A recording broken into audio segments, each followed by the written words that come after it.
everybody, welcome back to the channel. I know it's been a little while since we've done a video here. So at the end of episode 4, you seen we were doing some work on that field across the street from the house. Well, we are finished with that. So why don't I stop taking a break here? Let's go take a look at what we've got here. It's been a couple of weeks since that was planted in-game. And as you can see, it is bright green already out there. So we'll rush out here, both ways for this horrible traffic we got out here. And let's see what we've got. Let's pull up the HUD. We've got our flax in here. You see she's just at the third growth stage, which is amazing, unbelievable, and completely unrealistic. But hey, it's Farm Sim. Anyway. So we've got this all in here. We could probably do with a good old liming. We'll probably worry about that another day. So let's take a look at the map here. See just how much we've expanded this. So if you guys remember previously, this radius was not here. The field just kind of cut. So we added a couple acres to this field just by adding that little section there, rounding off both corners. And I did also cut into this corner here a little bit. We can see just over here.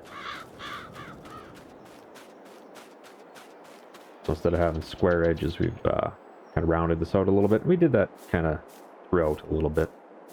But yeah, that's what we've got going. So I have everything planted. Everything is in. And if we go back to the map here, we've got our flax in, we have our wheat in, and we have our alfalfa in. That is the 3 fields that we still have. And did notice, we started by looking at the books here. $423,100 in the account. Last time we spoke, we had about $2.8 million, which is incredible. However, that is because we sold off field 17.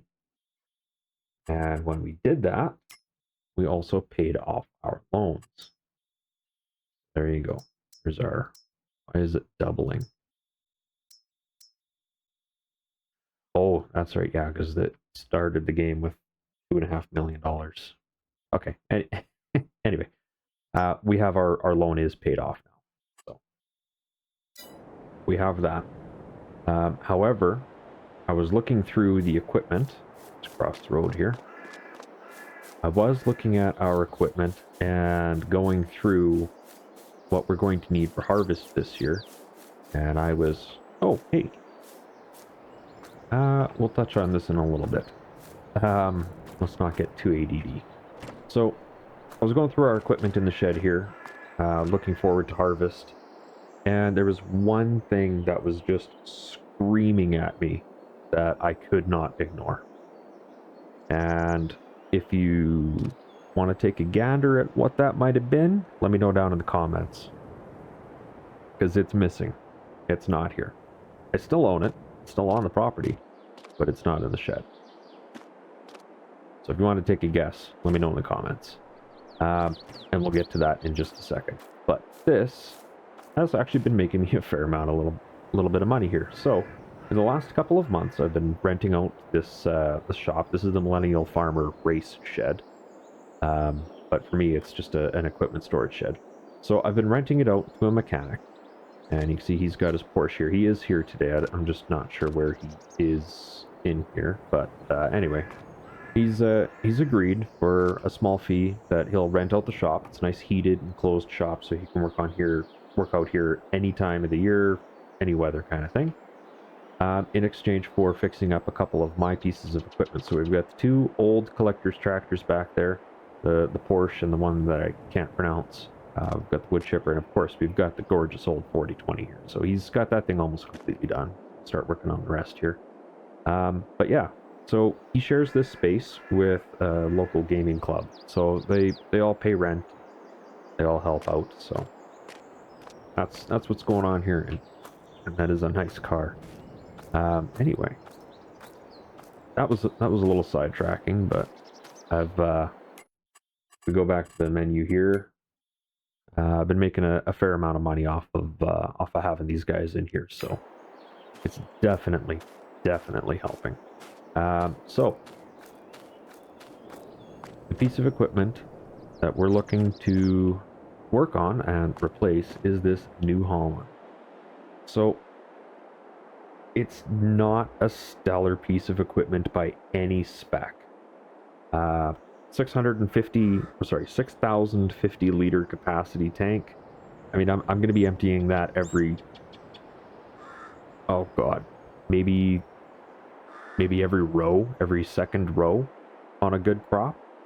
So that's just, I'm going to spend more time transiting back and forth between, actually harvesting and offloading, because I'm a one-man show here. And it's only got 223 horse. So like, $140,000 worth of combine sitting here, and it's just, I don't feel it's pulling its weight, or that it can pull its weight. I don't have the patience for that. So this thing is going to head down to the dealership. That'll be its last little trip. Sell it off. And there's a guy in town, or I guess in town, in the county. He's just east of me, a mile and a half or so, and he has a what is it, a 680? I want to say an S680. He wants 160 for it, so I'm going to take the 20k hit and just double my combine. Plus, he's also got a 40-foot head on it, which is fantastic. Now, I know that the swathing head that we have in this shop here, you can just see the corner of it on the aim point there. That's a 40-foot cut, but I have to go over the crop twice, right? So I have to cut it, and then I have to combine it. Whereas with the straight cut head, I do it all at once. So, we are going to work on that today. You see we've got cedar in here on the old case. Nothing wrong with that. Just parked it in here after seeding, and I haven't touched it. Little Bobcat skid steer. Man, this thing's been pulling its weight. Might have also noticed my lawn has been mowed, because I've been using my little lawn tractor here. Unfortunately, the mowing deck, it suffered an unseen gravel pile in the lawn, so it's pulled out. I also got to go pick up new blades for it, because they're just magged. See the grinder on the bench there. I was not able to get them back with that, so they're toast. And the sprayer here, dude, this thing is amazing. I love this thing. It's so good. But yeah, let's just get on with it. Let's quit waffling and let's get moving. So I've been through this thing with a fine-tooth comb, and like everything around here, there's nothing like wrong with it, but it was inoperable. So I went through. There's a couple of bearings, and was it there's a chain that skipped off of it. I can't remember what it was, but there we go. Alright. Let's get this thing rolling down the highway, and I will see you at the dealership. And there we go. 134,605. Wasn't far off with the 140k. So I'll call a taxi, pick up the blades while I'm waiting, and we'll go pick up this combine. Alright, and that burned almost an hour waiting for that cab. But we're here. The guy says it's behind the shed. I see a lot of sheds. A lot of bins. Oh, see green. There we go. That's a header. 740. This is the beast. 3. He's got her all opened up so I can inspect it. Very nice. Very nice. Okay. Well, said he'd be out in a few minutes. Not sure where he is. Holy, that is a big cedar.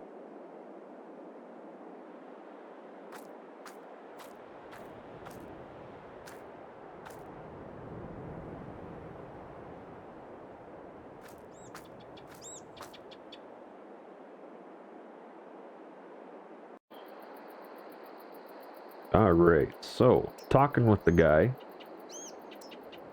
the combine he wants 164, so got the deal on that, but he isn't including the header with that.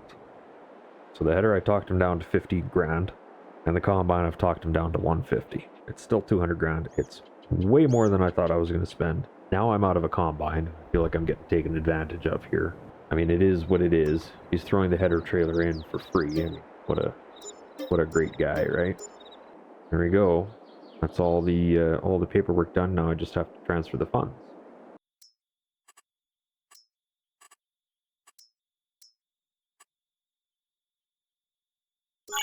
Doesn't seem right, but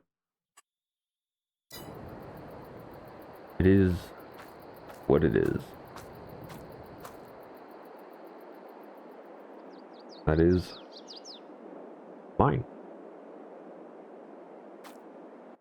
I mean, I was in it, and I was looking around in it, and it's like,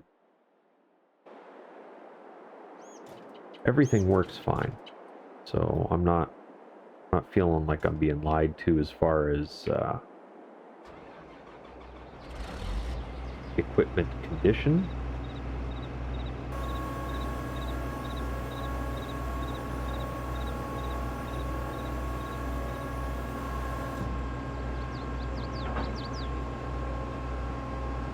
I just wish he was a little bit more upfront with the ad placement and what it actually came with. But it's just pretty low on fuel, which is fantastic. But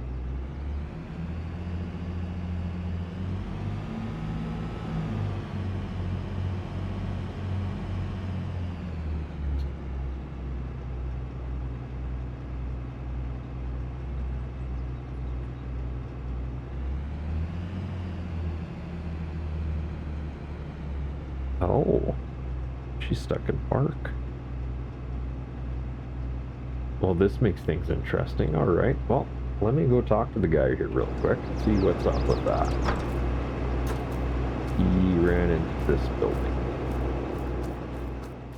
Okay, so we got it figured. The guy took $2,500 off the deal today because apparently he knew that it's got a faulty seat safety switch. So that's the switch that senses that somebody's sitting in the operator seat. And if I shift around just the right way, you can watch the transmission go into park. So you've got drive, neutral, reverse. If I shimmy around just the right, there it went. Okay, so now it's in park. If I hit the accelerator, it will not go. All I can do is just rev the engine. You see the stick does not move. Let's see if I can't get this back into position. Okay, we're good. So now I can drive forward. You see, there we go. Okay.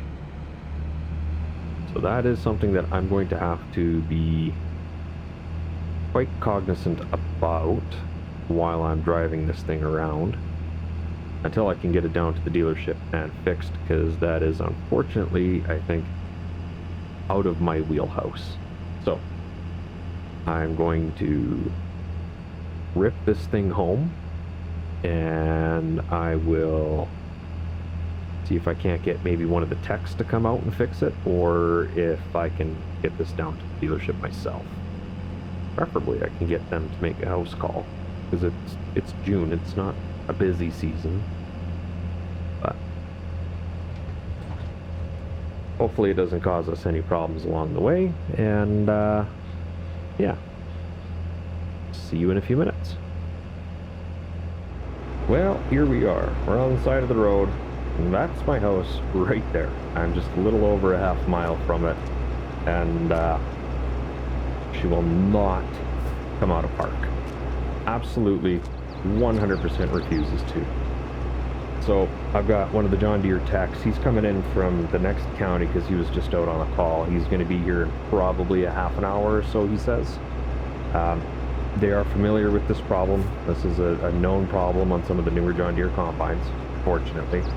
So he's got a pack of resistors. So what he's going to do is he's going to hard bypass the seat sensor switch, wire in a resistor, and hopefully that tricks the computer into letting me get this thing home.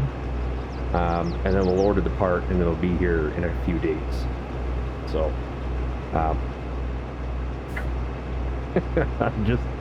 I'm just tickled. I got this hella expensive machine here. I got, you know, almost $250,000 sitting here on this road, and it won't move. But yeah, I just hope this truck gets here quick and I can get out of here, because this sucks. At least the AC works. The AC works real nice, so it's got that going for it. But short of that, getting a little bit of buyer's remorse on this one already. Okay, this looks like him.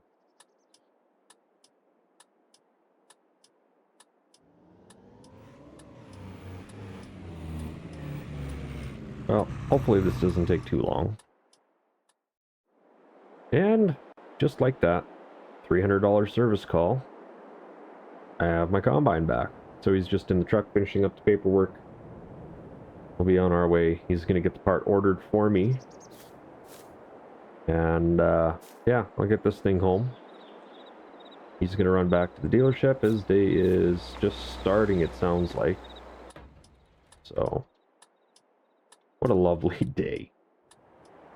And I've got the blades fixed on this little guy.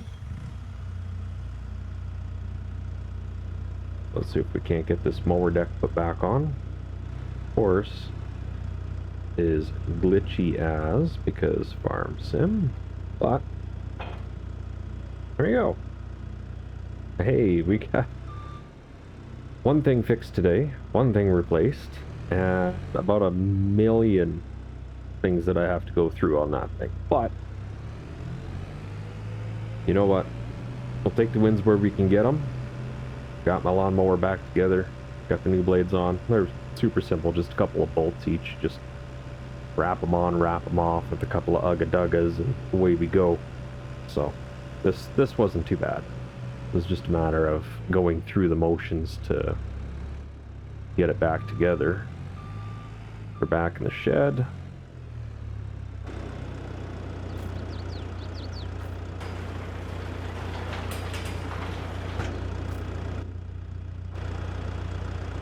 Oop. Watch that camera angle. We don't flip through the house too bad. Alright.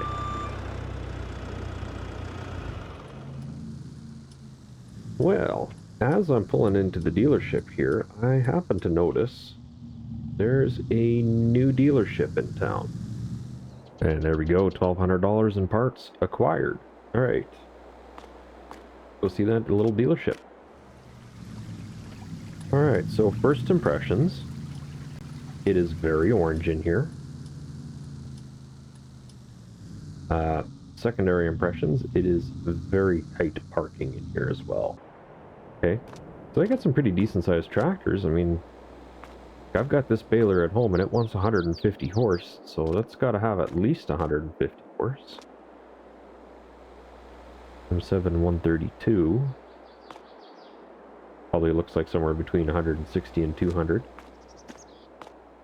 Oh, decent little tractors they got here. Nice little side-by-sides. Like how the small one has the big box and the big one has the small box.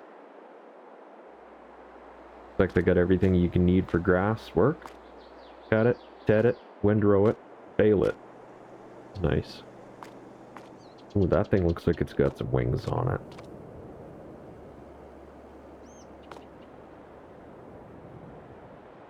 I wonder what they want for something like that.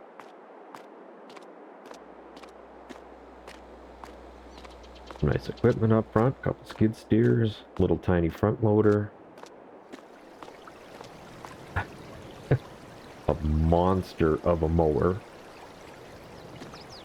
Alright, that might be overkill. Nice little tractor with the little powered harrow. Kind of nice. Yeah, it looks like they got a good setup of equipment here. And they got the full workshop here, so which is good because I have a Kubota baler. I don't know if I have anything else Kubota. I know my my little tractor. I know it's based off a Kubota, my little John Deere lawnmower. I guess I could probably take it to either dealer. But, oh, looks good. I like it. It's a good little change. Gonna miss the supermarket, but, well, actually, I'm not gonna miss the supermarket. It was open for like 2 weeks from when I moved in here to now. But, anyway. Back home. I've been doing the equipment shuffle for the last hour or so. Making a list of parts that everything needs. Parts, oils, filters, that kind of stuff. It's all just maintenance.